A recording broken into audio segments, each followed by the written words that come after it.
Networking is a scary word for most students, often because networking is seen as inauthentic and fake. That is why many students conclude that it's just not me, even before they try. However, networking is not at all about being born with a natural ability. Rather, it is a skill that anyone can learn. So what is networking really? Networking is the cultivating of mutually beneficial relationships.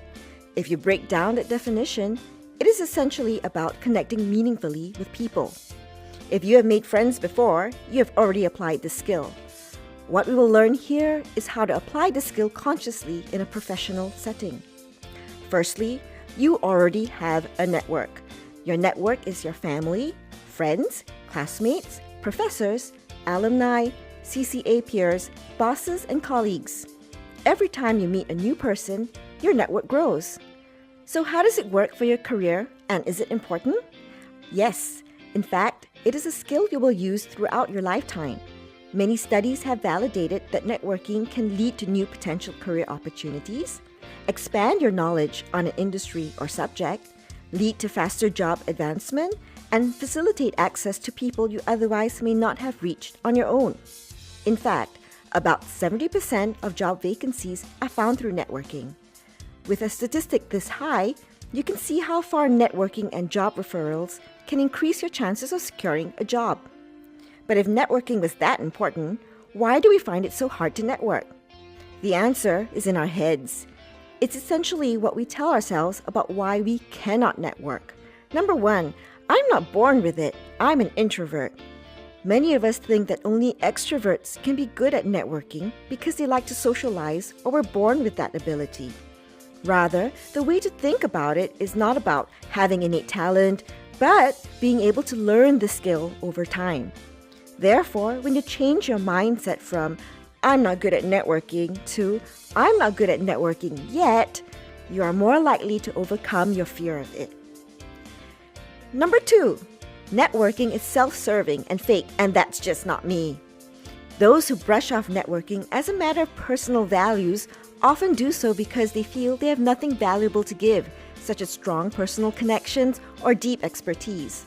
In fact, students are able to contribute far more than they give themselves credit for, such as fresh perspectives on current issues, technology trends, and even insights into what makes millennials tick.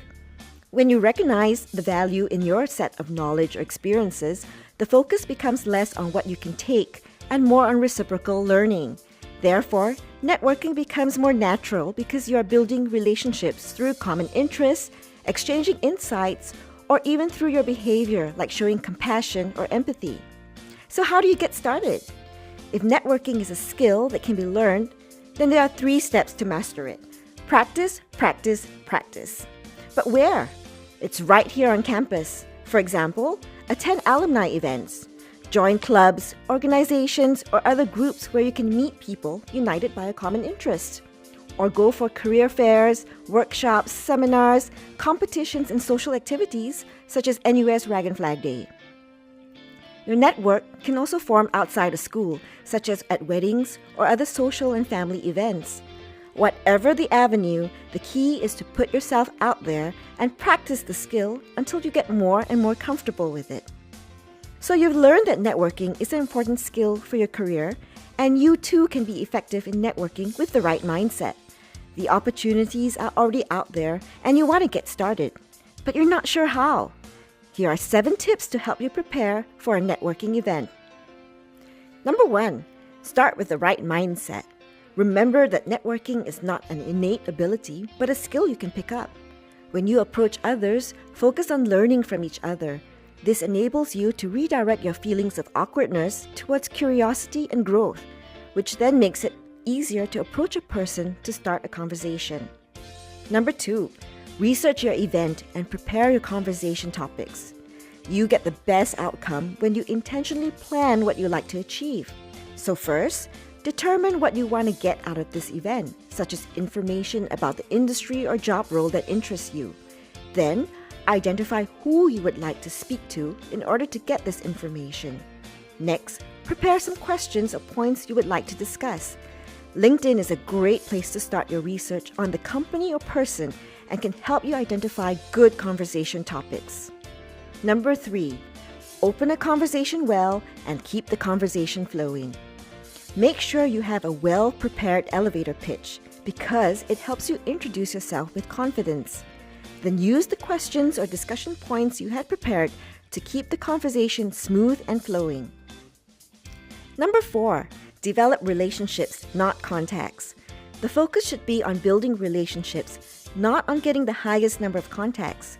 Focus on the quality of your encounters because people respond to genuine, authentic people who are really interested in getting to know them. Number 5, focus on giving rather than taking. Be generous with your time and insights. Be helpful. If a person associates your name with warm feelings, he or she is more likely to trust you and engage with you in the future. Number 6, be confident and humble. Being confident in yourself is about being authentic and genuine. However, there's a fine line between projecting confidence and appearing arrogant, and hence the second part of this advice, be humble.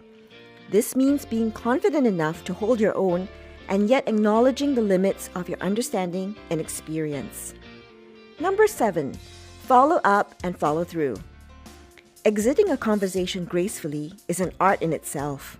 You can suggest continuing your conversation online or staying in touch through social media. If you do make any commitment, make sure you follow through immediately after the event. If you do not want to maintain the contact, then politely end by thanking your listener and expressing gratitude for the person's time or views. Networking has immense social and professional value for your career and can open doors to opportunities.